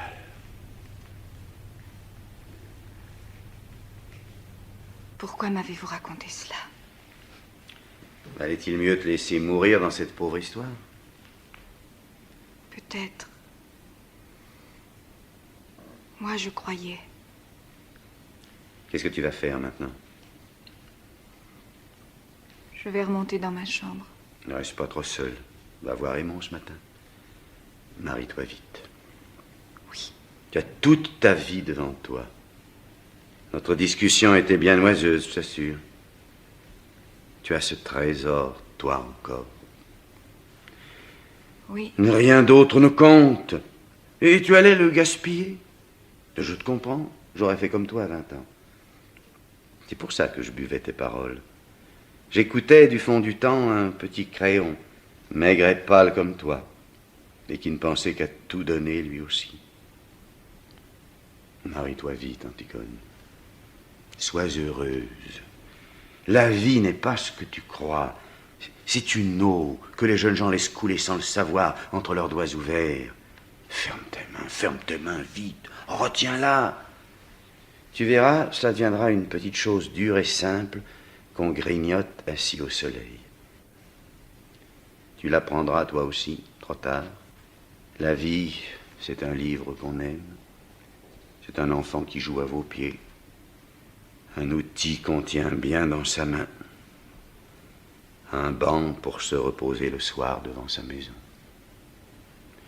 Tu vas me mépriser encore, mais de découvrir cela, tu verras. C'est la consolation dérisoire de vieillir. La vie, ce n'est peut-être tout de même que le bonheur. Le bonheur. Un pauvre mot, hein? Quel sera-t-il, mon bonheur? Quelle femme heureuse deviendra-t-elle, la petite Antigone? Quelle pauvreté faudra-t-il qu'elle fasse, elle aussi, jour par jour, pour arracher avec ses dents son petit lambeau de bonheur?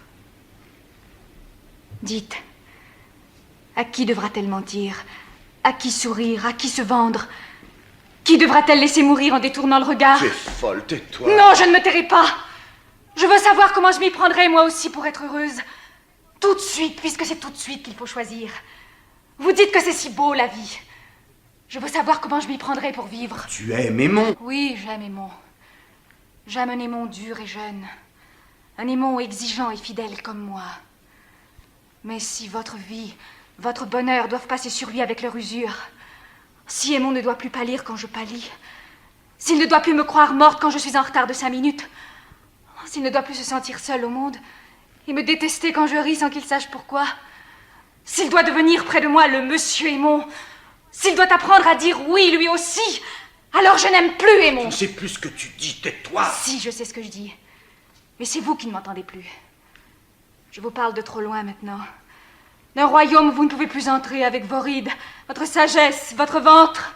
Ah, je ris, Créon. Je ris parce que je te vois à 15 ans tout d'un coup. C'est le même air d'impuissance et de croire qu'on peut tout. La vie t'a seulement ajouté tous ces petits plis sur le visage et cette graisse autour de toi. Tairas-tu enfin? Pourquoi veux-tu me faire taire? Parce que tu sais que j'ai raison. Tu crois que je ne le lis pas dans tes yeux, que tu le sais?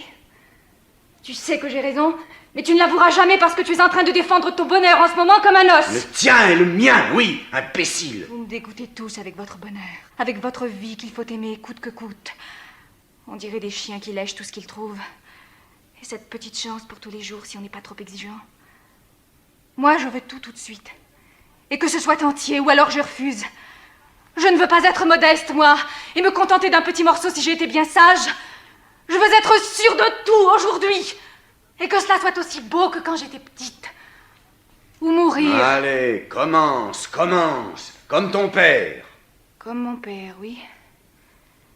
Nous sommes de ceux qui posent les questions jusqu'au bout. Jusqu'à ce qu'il ne reste vraiment plus la petite chance d'espoir vivante.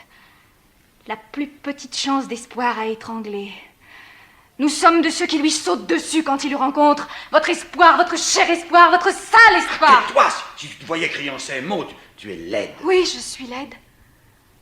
C'est ignoble, n'est-ce pas, ces cris, ces sursauts, cette lutte de chiffonnier.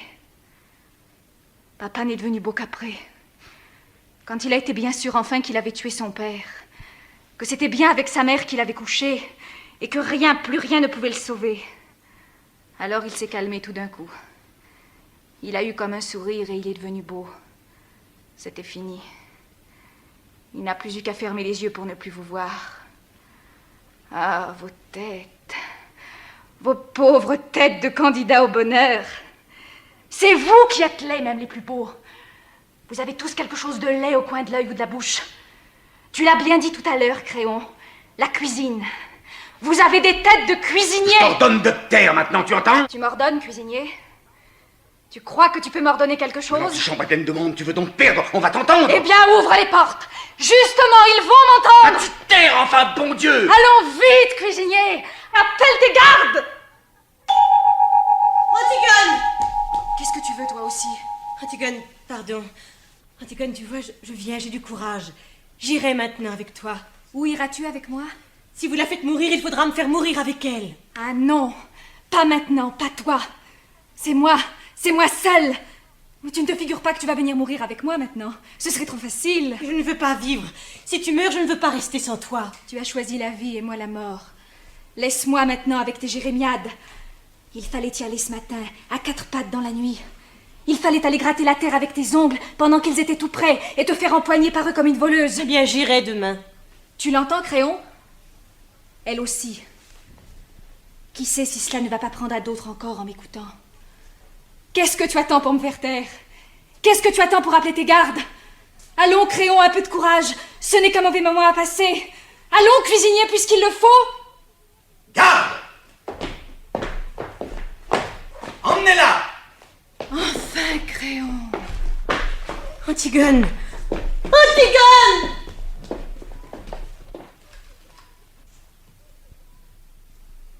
Tu es fou, Créon. Qu'as-tu fait? Il fallait qu'elle meure. Ne laisse pas mourir Antigone, Créon. Nous allons tous porter cette plaie aux côtés pendant des siècles. C'est elle qui voulait mourir. Aucun de nous n'était assez fort pour la décider à vivre. Je le comprends maintenant. Antigone était faite pour être morte. Elle-même ne le savait peut-être pas, mais Polynice n'était qu'un prétexte. Quand elle a dû renoncer, elle a trouvé autre chose tout de suite. Ce qui importait pour elle, c'était de refuser et de mourir. C'est une enfant, Créon. Mais que veux-tu que je fasse pour elle? La condamner à vivre? Père! Oublie-la, Aimon, oublie-la, mon petit. Tu es fou, père, lâche-moi. J'ai tout essayé pour la sauver, Aimon. J'ai tout essayé, je te le jure. Elle ne t'aime pas, elle aurait pu vivre. Elle a préféré sa folie et la mort. Mais père, tu vois bien qu'il l'emmène, père. Ne laisse pas ces hommes l'emmener. Elle a parlé maintenant. Tout Thèbes sait ce qu'elle a fait. Je suis obligé de la faire mourir. Lâche-moi! Est-ce qu'on ne peut pas imaginer quelque chose? Dire qu'elle est folle, l'enfermer? Ils diront que ce n'est pas vrai. Que je la sauve parce qu'elle allait être la femme de mon fils. Je ne peux pas. Est-ce qu'on ne peut pas gagner du temps, la faire fuir demain? La foule sait déjà. Elle hurle autour du palais. Je ne peux pas. Père, la foule n'est rien. Tu es le maître. Je suis le maître avant la loi, plus après. Père, je suis ton fils. Tu ne peux pas me la laisser prendre. Si, Aimon. Si, mon petit. Du courage. Antigone ne peut plus vivre. Antigone nous a déjà quittés tous. Crois-tu que je pourrais vivre, moi, sans elle? Crois-tu que je l'accepterais, votre vie?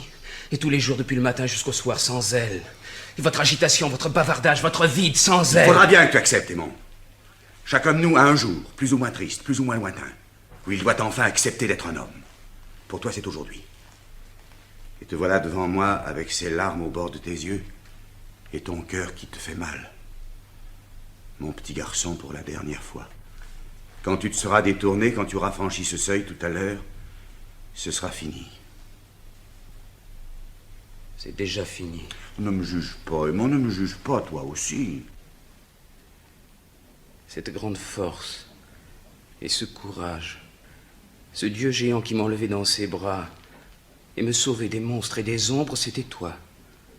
Cette odeur défendue et ce bon pain du soir, sous la lampe, quand tu me montrais des livres dans ton bureau, c'était toi, tu crois? Oui, Aimon. Tous ces soins, tout cet orgueil, tous ces livres pleins de héros, c'était donc pour en arriver là. Être un homme, comme tu dis, et trop heureux de vivre. Oui, Aimon. Père, ce n'est pas vrai. Ce n'est pas toi, ce n'est pas aujourd'hui. Nous ne sommes pas tous les deux au pied de ce mur où il faut seulement dire oui. Tu es encore puissant, toi, comme lorsque j'étais petit. Oh, je t'en supplie, Père, que je t'admire encore. Je suis trop seul et le monde est trop nu si je ne peux plus t'admirer. On est tout seul, Aimon. Le monde est nu. Et tu m'as admiré trop longtemps. Regarde-moi, c'est cela devenir un homme. Voir le visage de son père en face un jour. Antigone. Antigone. Au secours!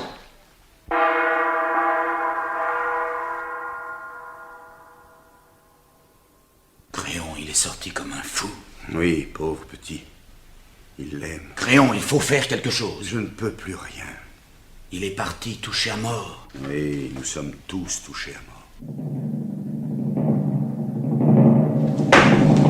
Chef! Ils envahissent le palais! Créon, je ne veux plus voir leur visage. Je ne veux plus entendre leurs cris. Je ne veux plus voir personne. Tu as ma mort maintenant, c'est assez. Fais que je ne vois plus personne jusqu'à ce que ce soit fini. La garde aux portes! Qu'on vide le palais! Reste ici avec elle, toi!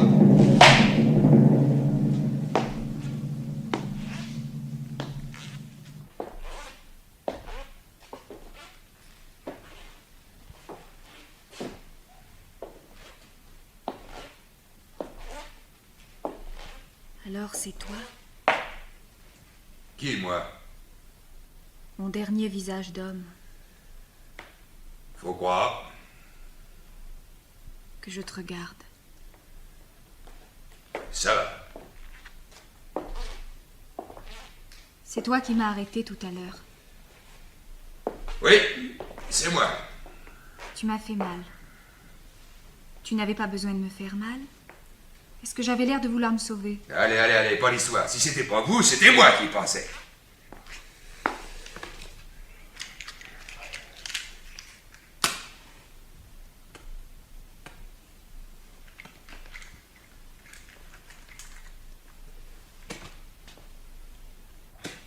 Quel âge as-tu? 39 ans. Tu as des enfants? Oui, 2. Tu les aimes? Ça vous regarde pas.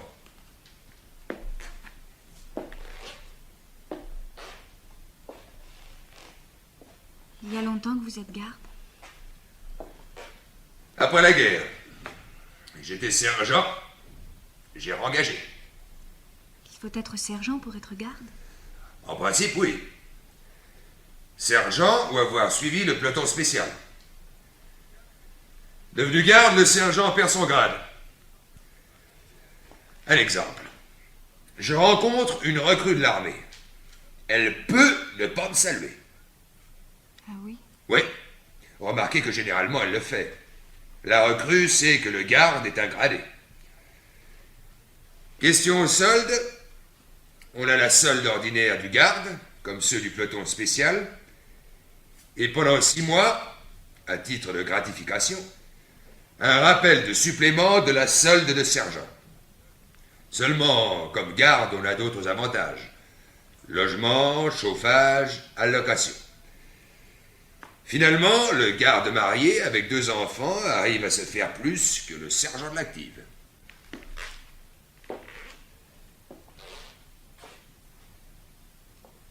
Écoute, Oui, je vais mourir tout à l'heure.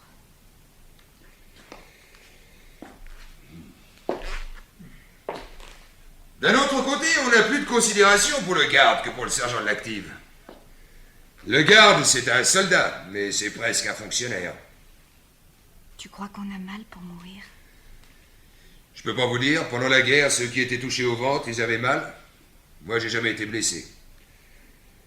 Et d'un sens, ça m'a nui pour l'avancement. Comment vont-ils me faire mourir? Je sais pas, je crois que j'ai entendu dire que pour ne pas souiller la ville de votre sang, ils allaient vous murer dans un trou. Vivante? Oui, d'abord. Oh, tombeau. Oh, lit nuptial. Oh, ma demeure souterraine.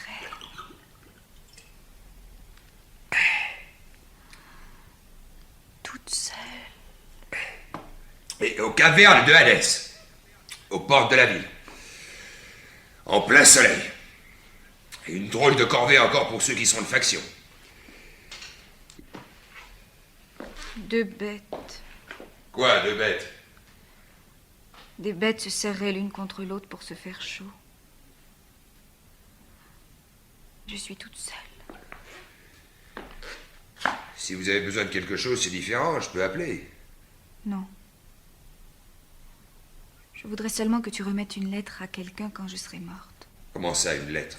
Une lettre que j'écrirai. Ah, bah ça non, pas d'histoire. Une lettre, comme vous y allez, vous. Je serai gros, moi, à ce petit jeu-là. Je te donnerai cet anneau si tu acceptes. C'est de l'or? Oui, c'est de l'or. Vous comprenez, si on me fouille, moi, c'est le conseil de guerre. Ça vous est égal à vous. Bon, ce que je peux, si vous voulez, c'est écrire sur mon carnet ce que vous auriez voulu dire. Après, j'arracherai la page. De mon écriture, c'est pas pareil. Ton écriture. Oh, c'est trop laid, tout cela. Tout est trop laid. Vous savez, si vous voulez pas, moi... Si. Garde la bague et écris. Mais fais vite, j'ai peur que nous n'ayons plus le temps. Écris. Mon chéri. C'est pour votre bonne amie. Mon chéri, j'ai voulu mourir. Et tu ne vas peut-être plus m'aimer. J'ai voulu mourir et tu ne vas peut-être plus m'aimer. Et Créon avait raison. C'est terrible maintenant à côté de cet homme. Je ne sais plus pourquoi je meurs. J'ai peur. Créon avait raison. C'est terrible. Oh, Aimon. Maintenant... Notre petit garçon. Écoutez... Je le comprends seulement maintenant combien c'était simple de vivre. Mais dites, vous allez trop vite. Comment voulez-vous que j'écrive? Faut le temps, tout de même. Où en étais-tu? Mais c'est terrible maintenant à côté de cet homme. Je ne sais plus pourquoi je meurs. Je ne sais plus pourquoi je meurs. On ne sait jamais pourquoi on meurt. J'ai peur. Non, raille tout cela. Il vaut mieux que jamais personne ne sache. C'est comme s'il devait me voir nue et me toucher quand je serai morte. Mais seulement, pardon. Alors je raye la fin et je mets pardon à la place? Oui. Pardon, mon chéri. Sans la petite Antigone, vous auriez tous été bien tranquilles. Sans la petite Antigone, Je t'aime. vous auriez tous été bien tranquilles. Je t'aime. C'est tout? Oui, c'est tout. C'est une drôle de lettre, hein? Oui. C'est une drôle de lettre. Et c'est à qui qu'elle est adressée? Garde à vous! Hé, c'est l'heure! Allez, allez, pas Allez, l'histoire. par ici, allez. Allez!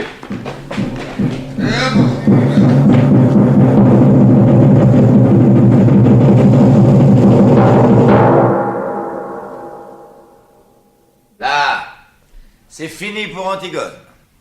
Maintenant, le tour de Créon approche. Il va falloir qu'ils y passent tous. La reine! Où est la reine? Que lui veux-tu? Qu'as-tu à lui apprendre? Une terrible nouvelle. On venait de jeter Antigone dans son trou. On n'avait pas encore fini de rouler les derniers blocs de pierre lorsque Créon et tous ceux qui l'entourent entendent des plaintes qui sortent soudain du tombeau. Chacun se tait et écoute, car ce n'est pas la voix d'Antigone. C'est une plainte nouvelle qui sort des profondeurs du trou. Tous regardent Créon. Et lui qui a deviné le premier, lui qui sait déjà avant tous les autres, hurle soudain comme un fou. « Enlevez les pierres! Enlevez les pierres !» Les esclaves se jettent sur les blocs entassés, et parmi eux le roi suant dont les mains saignent. Les pierres bougent enfin, et le plus mince se glisse dans l'ouverture. Antigone est au fond de la tombe, pendue au fil de sa ceinture. Des fils rouges, des fils verts, des fils bleus, qui lui faisaient comme un collier d'enfant. Et Aimon à genoux qui la tient dans ses bras et gémit, le visage enfoui dans sa robe. On bouge à un bloc encore, et Créon peut enfin descendre. On voit ses cheveux blancs dans l'ombre au fond du trou. Il essaie de relever Aimon, il le supplie. Aimon ne l'entend pas. Puis soudain il se dresse, les yeux noirs, et il n'a jamais tant ressemblé au petit garçon d'autrefois. Il regarde son père sans rien dire, une minute. Et tout à coup, il lui crache au visage et tire son épée. Créon a bondi hors de portée. Alors Aimon le regarde avec ses yeux d'enfant, lourd de mépris, et Créon ne peut pas éviter ce regard comme la lame. Aimon regarde ce vieil homme tremblant à l'autre bout de la caverne, et sans rien dire, il se plonge l'épée dans le ventre. Et il s'étend contre Antigone, l'embrassant dans une immense flaque rouge.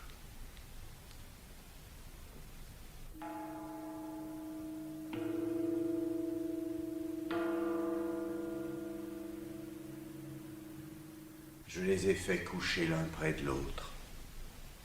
Enfin. Ils sont lavés maintenant, reposés. Ils sont seulement un peu pâles, mais si calmes. Deux amants au lendemain de la première nuit. Ils ont fini, eux. Pas toi, Créon. Il te reste encore quelque chose à apprendre. Eurydice, la reine, ta femme. Une bonne femme, parlant toujours de son jardin, de ses confitures, de ses tricots, de ses éternels tricots pour les pauvres. C'est drôle comme les pauvres ont éternellement besoin de tricots. On dirait qu'ils n'ont besoin que de tricots. Les pauvres de Thèbes auront froid cet hiver, Créon. En apprenant la mort de son fils, la reine a posé ses aiguilles sagement, après avoir terminé son rang posément, comme tout ce qu'elle fait, un peu plus tranquillement peut-être que d'habitude.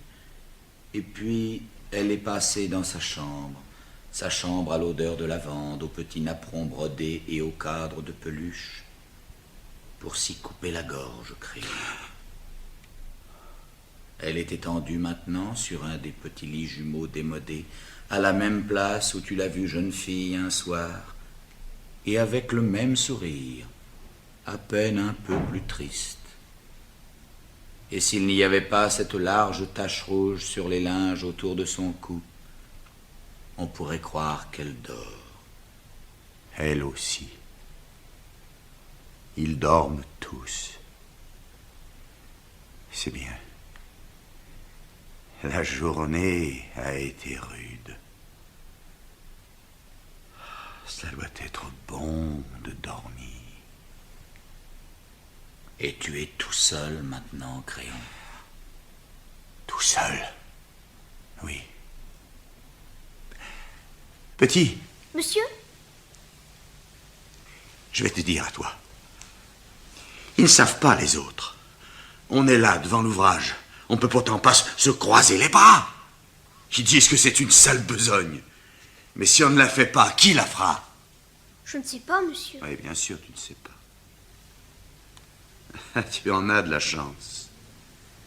Ce qu'il faudrait, c'est ne jamais savoir. Il te tarde d'être grand, toi? Oh oui, monsieur.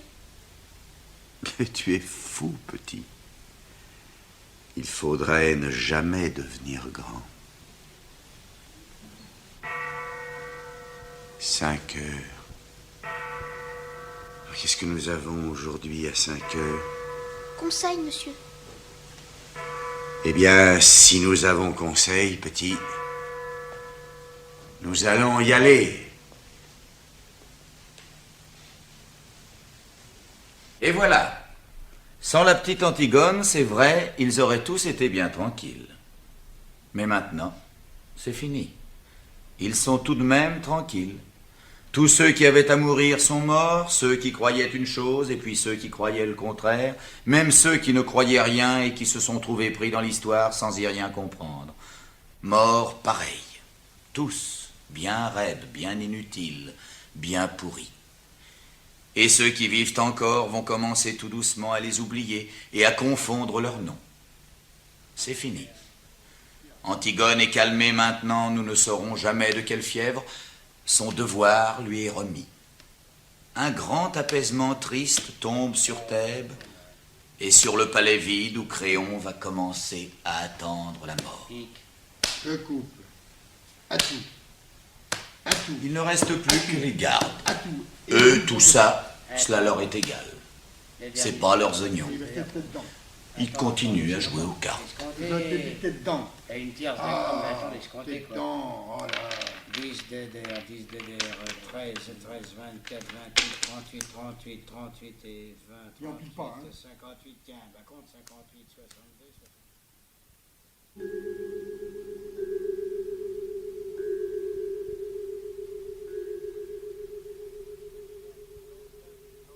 Dans le cadre de l'émission Analyse spectrale de l'Occident, journée consacrée à la Grèce, la radiodiffusion télévision française vient de vous présenter Antigone de Jean Anouilh. Jean Marchas, sociétaire de la Comédie Française, interprétait le rôle de Créon, Anne Pérez le rôle de Antigone et Jean-Louis Trintignant celui de Hémon. Germaine Kerjean était la nourrice, Michel Piccoli le garde, Françoise Spira Ismène et Pierre Vanek le messager. Marcel Pérez et Guy Pierrot étaient les gardes, le petit Michel Sauzin le page. C'est François Perrier qui tenait le rôle du chœur. À la batterie, Lino Pirolo. Prise de son, Jean Jusforgue. Assistant de production, Louis Boson. Réalisation, Alain Trutat.